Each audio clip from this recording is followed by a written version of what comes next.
안녕하십니까. 영국 밀덕들의 휴일 보내기 2편 시작하도록 하겠습니다. 오늘은 다이하드 컴퍼니에 대해서 소개하도록 하겠습니다. 다이하드 컴퍼니는 약 50명의 회원들로 구성된 단체입니다. 그리고 이들은 1993년에 설립된 빅토리아 시대 군사협회라는 연구단체에 소속되어 있습니다. 이들이 재현하는 시대는 1837년에서부터 1914년의 기간까지입니다만 특별히 빅토리아 시대 말기의 병사 모습을 재현합니다. 그리고 다수의 영국 국내외 행사를 통해서 1998년에 영국 최우수 재현그룹상을 받은 단체입니다. 다이하드 컴퍼니는 병영과 부대 현장 상황을 재현합니다. 자세히 말하자면 이들은 전시, 임무 교대식, 종교 행사 퍼레이드 등과 같은 관람 행사 혹은 부대 모집 활동이나 물품 및 장비에 대한 강의 등과 같은 행사를 합니다. 또 시범과 설명이 동반되는 25분 내지 30분 동안의 연병장 활동과 훈련 행사를 통해서 병사들의 물품과 장비를 보여주는 것은 물론 훈련과 전술 기동 및 마티니 헨리 라이플의 사격 시범도 보여줍니다. 다이하드 컴퍼니는 이런 행사를 통해서 역사를 생생하게 복원하고 대중이 가까이 할 수 있게 노력하고 있는 단체입니다. 그런데 이 장면의 총검술은 좀 이상합니다. 우리나라 군대에서 총검술을 경험해본 저의 입장에서는 저렇게 찌르기나 타격하기 동작을 할 때 왼발이나 오른발을 고정하는 것보다는 각 동작에 맞게 한 발짝씩 더 내미는 게 맞을 것 같은데요. 저 나라 저 총검술이 그 당시 그랬을지도 모르죠. 이 단체가 고증에 충실한 그룹이라고 하니까 그래도 좀 어색한 건 어쩔 수 없고. The War of 1879, and to cover our signalling party, we're throwing forward some skirmishers. Now, Victorians were trained to actually work as both in close order or as skirmish lines, in very much the same way that we saw the Napoleonic Green Jackets moving forward in one of the battles earlier today.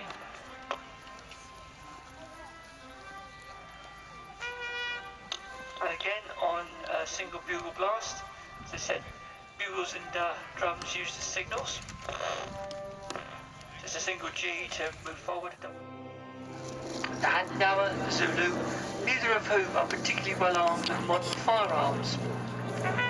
It's only in 1881, when we take on the Boers in the First Boer War, that we actually have problems when we come up against a modern European foe. We haven't fought against Europeans since the Crimea War, and we don't fight them again until 1899, the Second Boer War.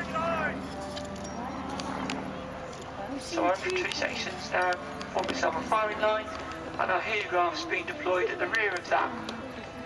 The heliograph uses the rays of the sun to actually send a message forward, and like all those cowboy films where you see somebody sitting up on a pass with a Bowie knife and everybody for miles round can see it, the heliograph's quite a discreet instrument. At 400 yards, legalize the pressure slightly. You see, we're carrying, again, black powder weapons. That's why we don't have to worry about camouflage. The whole idea is you want the enemy to see where you are, you want to bring them on. Because it's the weight of volley fire, like that, that's actually going to stop them. Martini Henry fires a .45 caliber lead slug. That's about the size of the top of your thumb. Being soft lead, it blossoms on impact and literally makes a bloody great hole in the person it hits. It goes in ½ inch, comes out the size of your fist, and it's designed specifically for colonial conflict.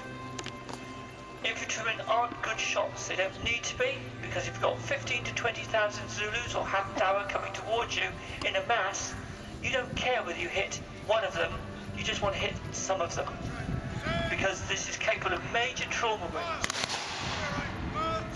It's sighted optimistically at over 1,000 yards, but it's best at 400 yards down when it's on the rear sight. At 400 yards, the impact of the bullet is enough to stop a running man in his tracks or put a standing man flat on his back. And Salou, the great South African game hunter, recommends Martini Henry as the perfect weapon to shoot bull elephant with. If you can bring down an elephant, start to think what it does to a human being. So it's capable of making massive trauma wounds. If it hits bone, it will fracture it. If it doesn't hit bone or vital organ, it will go through one person and hit the person behind them. The idea being that if enemy are coming towards you, you want to scare them off enough, because if you've got to move into this, starting at 1,000 yards, coming into 400, 300, 200 yards, and you're taking large number of casualties, the man next to you gets his head blown off, 2 seconds later the bloke next to you gets his arm or leg blown off, then you're actually going to break the morale. And at Sandwana, the British infantry, Imperial Infantry companies, in close order like this, hold the Zulus back at 400 yards for over half an hour. They can't come on with the weight of our fire.